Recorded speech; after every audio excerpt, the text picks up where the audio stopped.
Hello everyone, I'm Hannah Collison from Inspired Creations Surrey School of Sugarcraft, and today I'm going to show you how to make bluebells in sugar. So here is a picture of the bluebells, and just so you can follow along if you would like to, I'm going to share the kit list with you. So these are the items that you need to bring or get yourself ready before you actually work along with me. So here we go. The first thing we're going to do is actually work on making the stamens. So on my board here, I've got some small, tiny, they're probably only a millimetre wide bowl-headed or bobble-headed stamens. We've got a little bit of half-width Nile green tape, and we just need 3 per centre. So I'm just going to show you one centre. Now on my sprig of bluebells, I've got 3 flowers. And to make one of the flower centres, we just want to take those double-headed stamens and fold them in half so that all the bubbles are on one side, and then line up the wire so that it comes to about here on the stamen stems. Take your tape and just tape round those a few times just so that they become secure. And then with a pair of scissors, just cut off, I've moved the main wire out of the way, cut off the stamens, the stamen ends, so the folded end, which is now excess. So that can go in the bin, and we'll just bring the wire back into play and then give it a little further taping down just to secure the stamens to the stem. Okay, so that's what we've got now. Then if we bring in some lemon yellow petal dust, I have a little brush here which I can use to just colour the ends with a little bit of lemon yellow, and that's your stamens prepared. Okay, so the next step is to make the buds for the bluebell. So I'm taking 5 28 gauge wires, they're cut in thirds, then level them all off at the top and take the angle tweezers right at the end and turn over. So you've got a nice tight hook in all of them. That is the quickest way of getting a hook in the end of the wire. Okay, it's a closed hook, something that's nice and tight. Then we've coloured some flour paste. So this is sugar flour paste because it's got the gum in it, so you can work thinly. Sugar paste will not work with this. So I've got a small ball of paste, and we're just going to take little pea sizes off here. And these are about 1/2 centimetre in diameter. And that one small ball will give you a bud. So what we do is just warm the ball up so it's nice and crack free. Push the hook without any glue into the ball, and then press down and twiddle the bottom, and then twiddle the top as well. What we're trying to do is achieve a kind of torpedo shape bud, and I'm just going to put a couple of lines in. 3 is probably too much, but if you can fit a 3rd one in, but just do a couple of lines in there so that you've got the makings of a bud that might be about to open. So you can do that to all 5 buds, and then we'll move on to the flowers. So I'll just show you one more. So pip-sized ball of paste onto the head of the hook, pinch the base to twiddle it down, and do the same at the top. So just between your finger and thumb, and just pinch and twiddle it round. Go ahead and take your cutting wheel and just cut in 2 lines, and that's your bud. Okay, to make the flower we need a ball possibly 1 centimetre, no bigger, in diameter. Okay, same colour as before, and this is coloured with petal dust this time, a mix of bluebell, which is a pale blue, and African violet, but you could use cornflower blue, which is a dark blue, and a touch of African violet, but just don't use too much, and then you'll get this nice pale bluebelly shade. The English bluebells are more blue, and the Spanish ones that you see in the woods are more purpley. So once you've got a ball nice and crack free, create a point in the end. And we're going to use the 6-sided side of the star tool, which has got a 5 and a 6 side. It's the pointy end. Okay, it's got little indents, little ridges here, which will actually push into the paste and make a marking for you ready to cut. So this goes into the pointy end of your cone, pushing through. Try and keep it in there centrally. Press it to about halfway, and then press down on the ends. This should give you a clean, clear cutting line. If you feel like the paste is going to stick, then put corn flour onto the tool before you put it into the paste.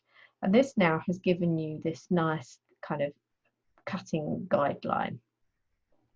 So taking the scissors and balancing the scissors on your fingers, hold the scissors nice and upright. So we don't want them at an angle, they need to be upright. And just let the scissor blade drop into each ridge that has been marked by the tool. You should have 6 cuts, and these will go in about 1/2 centimetre.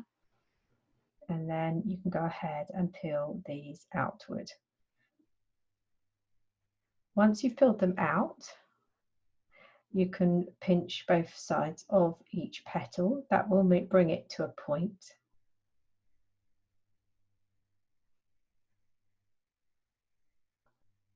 Okay, and then having pinched them this way to get them to a point, we now want to turn our finger and thumb the other way, thumb underneath, pointing finger on top, and just flatten the petals a little bit. They're not really flat, they're just a little bit.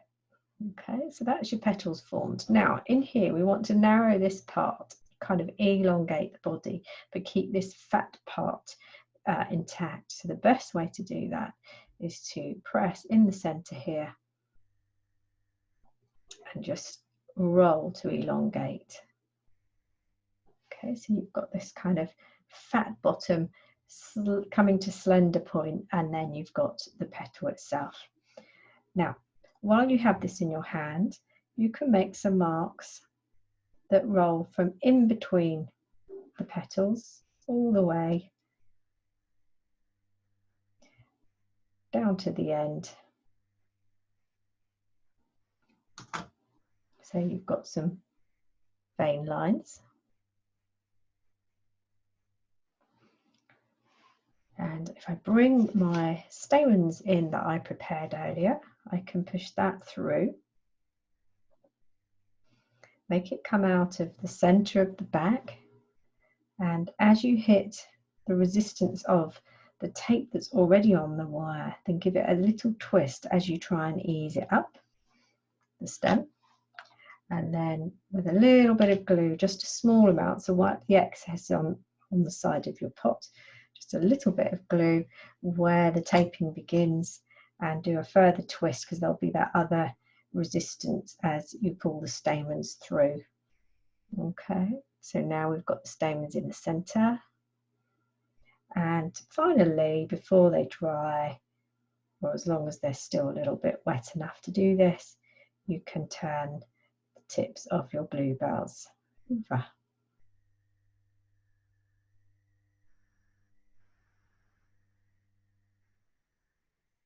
Okay, so now the petals are curled,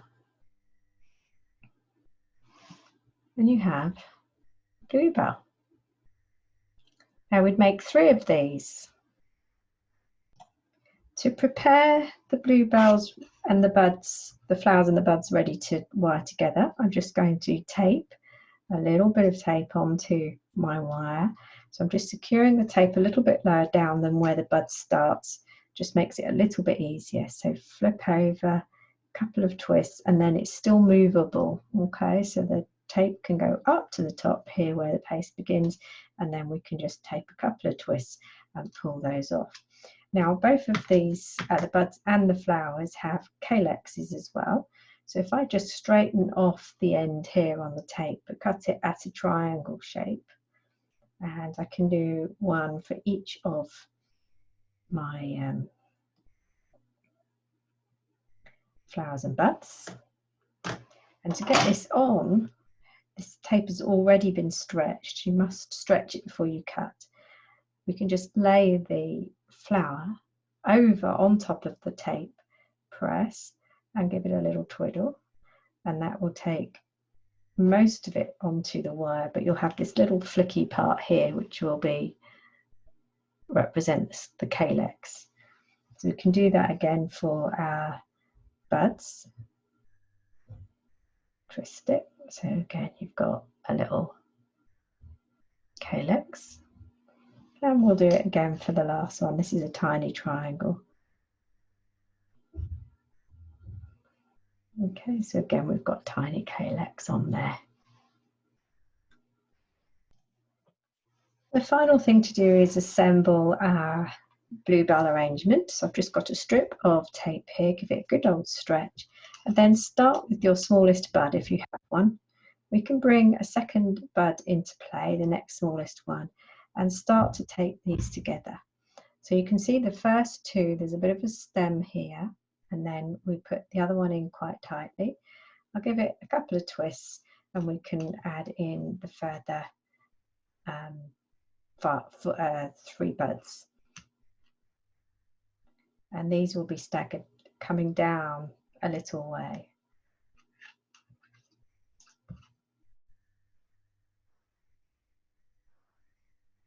So in a way, these buds are quite tightly packed in there.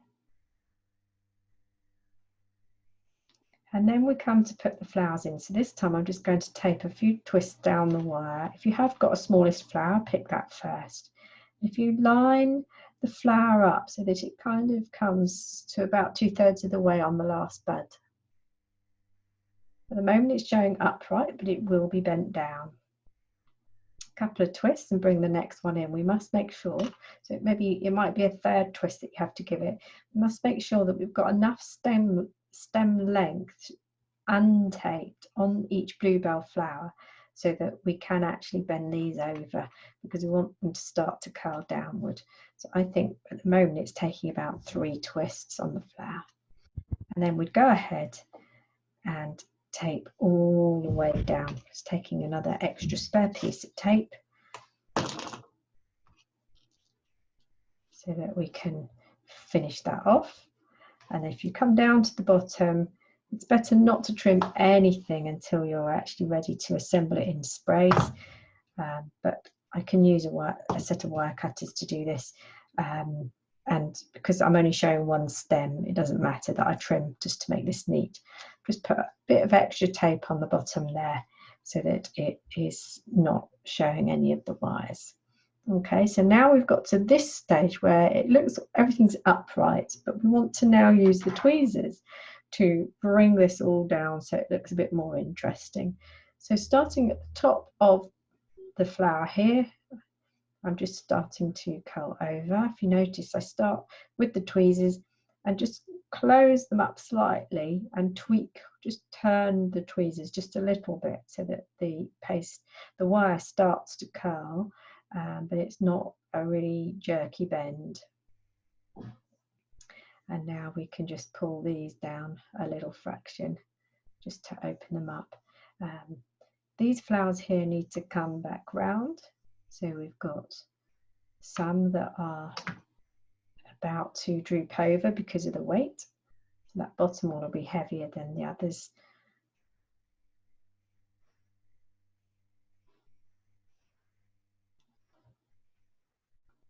Okay, and then the last bit after that is to curl over the main stem, and this will just bring any spacing closer together so it looks a bit more realistic.